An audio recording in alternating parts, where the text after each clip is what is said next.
Last time I showed you how we balanced each barrow on its own bogey and successfully pulled 3 barrows up the hill. Excellent stuff. But the last bogey was pretty heavy. This end's definitely a lot heavier. It's actually heavier, isn't it? Big wheels, lumpy bearings, unnecessarily heavy frame. I'm guessing the bogey weighs as much as the barrow full of manure. Let's make a lighter one. Rolls quite nicely though.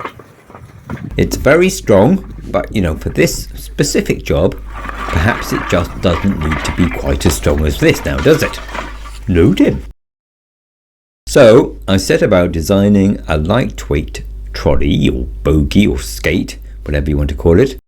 Incidentally, many people have suggested fixing a pair of wheels directly onto the wheelbarrow's legs, and then somehow, cleverly, hinging the front of the barrow onto the back of the last barrow in the line, somehow, which sounds great, doesn't it? Except for the extra weight on the barrow, which could be a problem, but when it's on the railway, at least you'd only need 1 axle per barrow instead of 2. But I can't figure out a neat way of coupling them together. The handles get in the way. We need some sort of frame to bridge the 2 barrows, and I'd worry that it might hop off the rails going round a bend backwards, especially when the barrow is empty and doesn't weigh much. Okay, but if you have worked out how to do this, then please send me a picture. In the meantime, while I'm waiting for the pictures, I'm thinking just to make a lightweight version of what I have already, and it shouldn't take too long or cost anything much at all. Now, so my first job is to reduce the wheel size by a lot. But how small can you go on this size railway? This is 15-inch gauge, it's a rough field railway. What's the smallest wheel you could use successfully? Well, I don't know. In the past, I've made wheels from pipe of different sizes. And here's some pipe, but it's only about 9 centimeters outside diameter, 3.5 inches. Could I make wheels from that? They'd be tiny. Or do I even need wheels? That was a question. Who needs wheels? How about a rolling barrel instead that spans both rails? Now that would be quick and simple, wouldn't it? And all I'd need then is the flanges stops it sliding sideways across the rails. So I made up this thing as an experiment.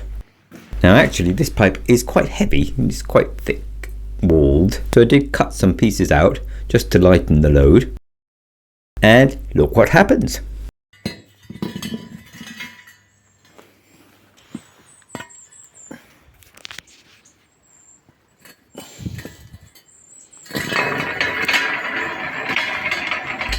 Wait a minute, looks like we moved to Australia. Let's just try that again.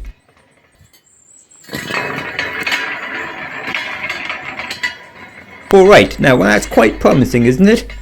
But of course I can't mount a platform directly onto a couple of loose pipes, can I? No, I need bearings of some sort in order to do that. To change from moving parts to stationary parts, you need some sort of bearing. Now, you've seen how I've made wooden bearings in the past. A lump of wood sits on the axles and you make it oily and slippy, and surprisingly the wood lasts forever. Well, depending on what it has to do, but it lasts a long time.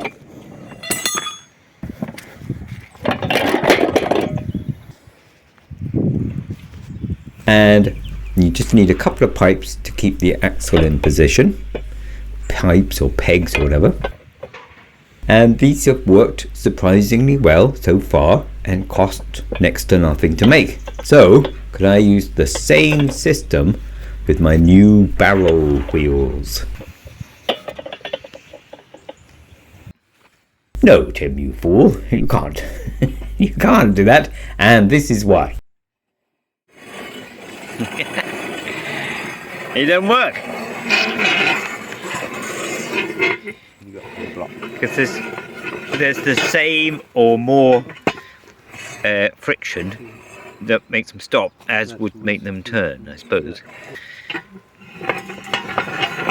Because it's the same diameter, isn't it? So Well, it's that way. okay. Why would it work that way?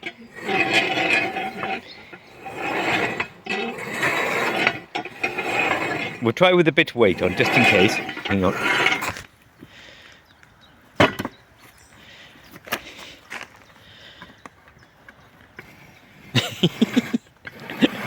No, it doesn't work either way. Okay. Nope, not with weights off there. I think the axle has to be narrower than the treads.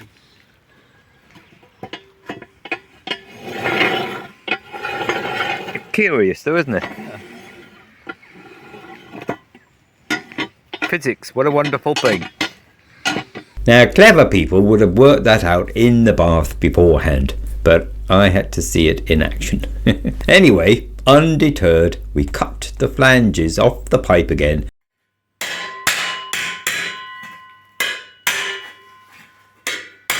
And I went back to my original wheel designs and drew some pictures, and I hope that it will work better.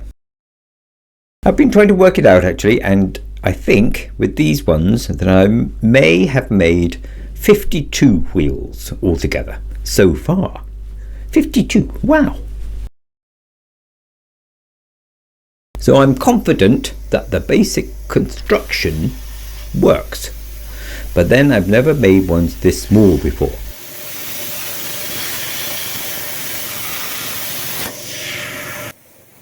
Will they be able to cope with the clonky points and the gappy fish plates? I don't know. But with the aid of my marvellous plasma cutting machine, I cut the parts out easily and quickly.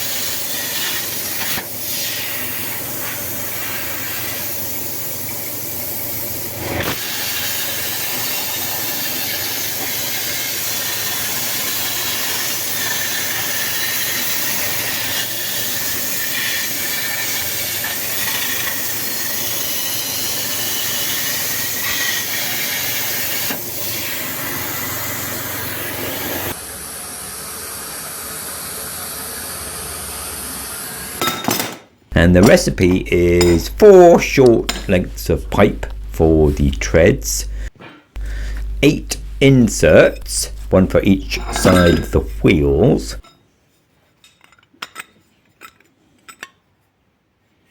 2 long thin ones for the axles, 4 flanges, 4 shoulder plates, whatever you call them, and 4 washers. Now I did make a video once about how to make this sort of wheel without a plasma cutter, using just a grinder. If you need wheels yourself, just saying.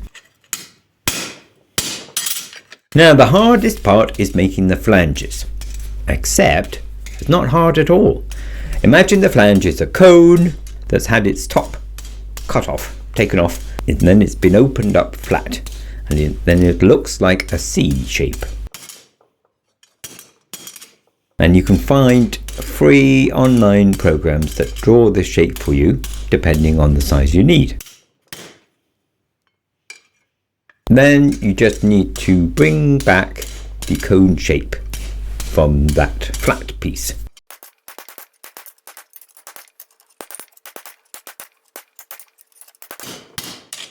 It doesn't have to be perfectly round at this stage. I weld the seam and then put it on a flat surface and whack it a few times with a big heavy hammer. And that not just flattens it out again, it makes it more roundy too. After that, it's just some welding.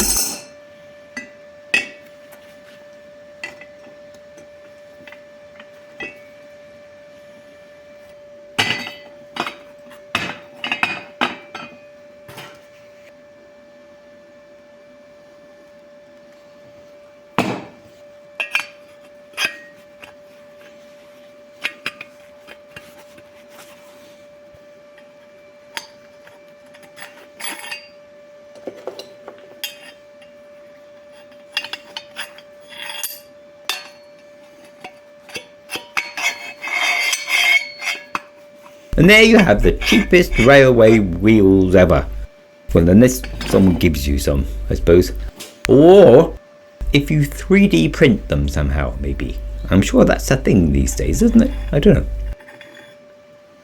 Anyway, of course, if you compare these two stainless steel ones turned on a lathe with all the bevels perfect, then these look a little crude. But I don't do that. Of course not. I compare these to wheels made out of logs, as they once were, or wheels with a coffee tin nailed on around the tread to slow down wear. People have been cobbling together functional railway wheels for hundreds of years, and I'm just following in their worthy footsteps.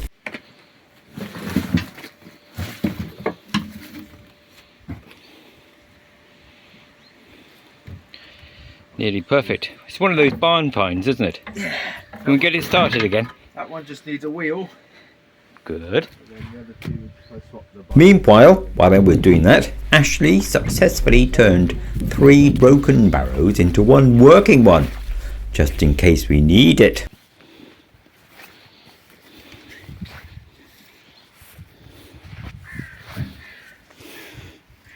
So let's put the new lightweight bogey to the test. It's slightly out of. I can see that. Okay, see if you can lift it up on your own.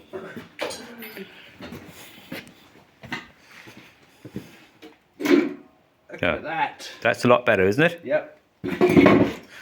Well, it's lighter, but it might not run as smoothly because it doesn't have proper bearing. But we'll see. Got little springs in there. You could have suspension.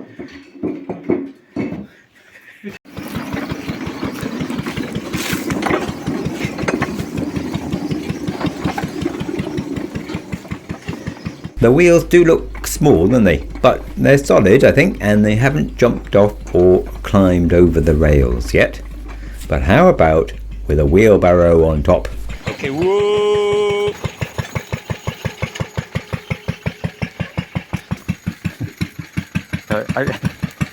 Two hands at that end. I got one hand here.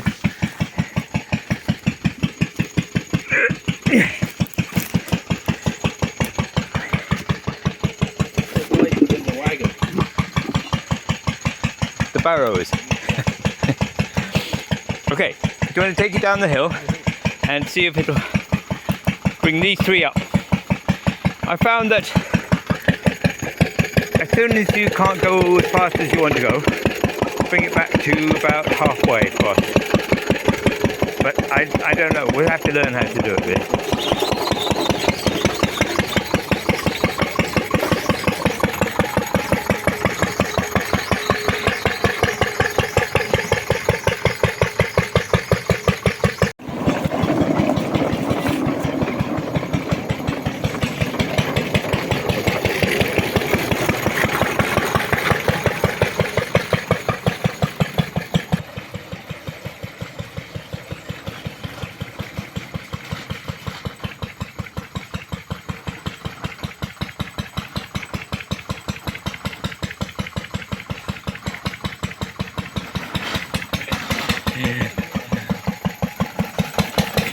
You have to change gear without stopping though.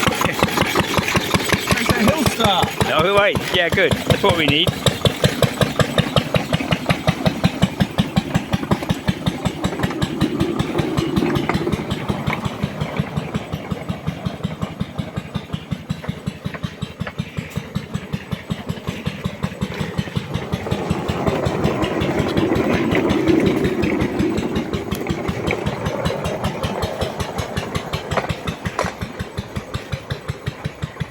No problem at all for Victor and Ashley.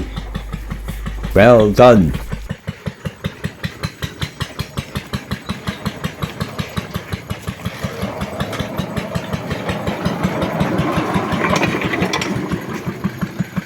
So, what, should we go for 3? Oh, we did 3. 4.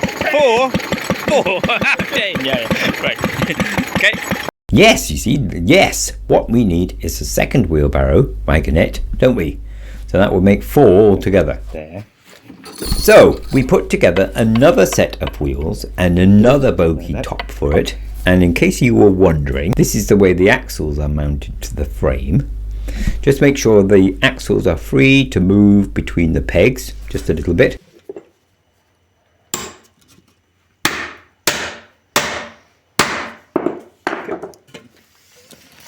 The sliding shoulders bear against the washers, and that's to make sure the frame doesn't slide along the axle.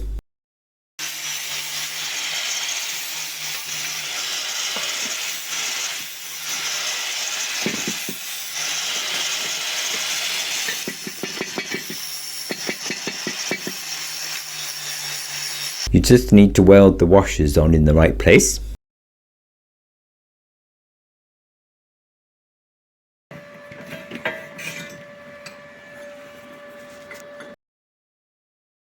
Some grease makes all the difference.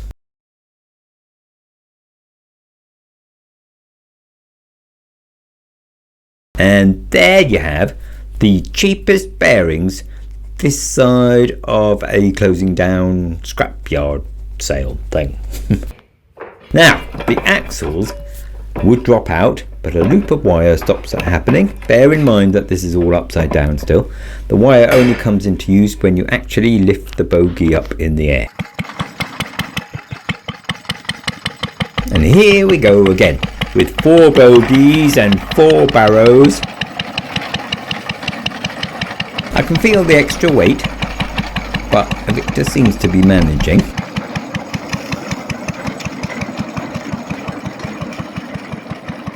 The inscription on the engine plate says it's designed to run at a constant 700 RPM, but I've already pushed it up to 750 RPM because it's working very hard.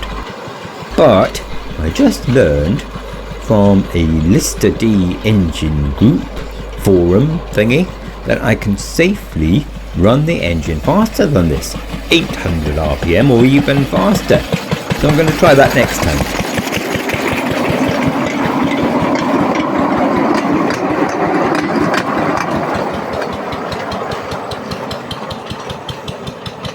Even so, this dear old engine valiantly plodded up the hill, pulling all 4 barrows. And the wheels didn't spin, and the CVT didn't slip, and it reached the top like a proper hard-working dung beetle should. Feels like there should have been a welcoming committee, waving flags or something. Never mind.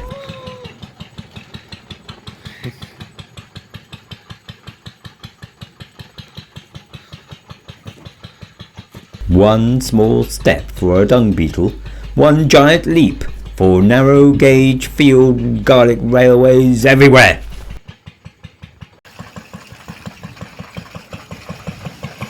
So now, let the garlic planting begin.